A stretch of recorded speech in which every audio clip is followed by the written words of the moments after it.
Meron pa. More? More. Ayan. Pwede pala maging barkada to tuwing nag-ulan si Sir Renz. Namimigay ng payong. Ayan. You want more? Yes. Okay, so ito kayo last act, kids. Please don't do this. Kasi I'm going to use a knife. Gagamit ako kutsilyo. Okay? Yes, gagamit ako kutsilyo. So, kids, move forward.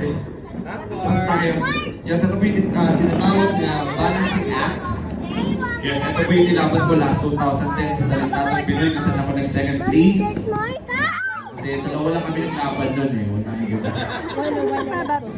Hindi ko na Pero kids ha, huwag kakayahin ito ha. Huwag kakayahin sa loob, dapat sa labas.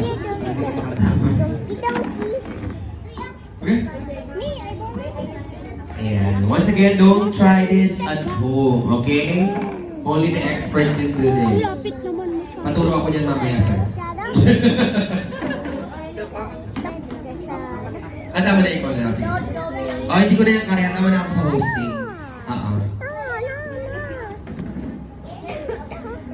Ani, kailangan ba sir ng tao? Pwede ba dyan? Tao. And once again, ladies and gentlemen, palapakan natin for his last act, Sir Renz Bondo.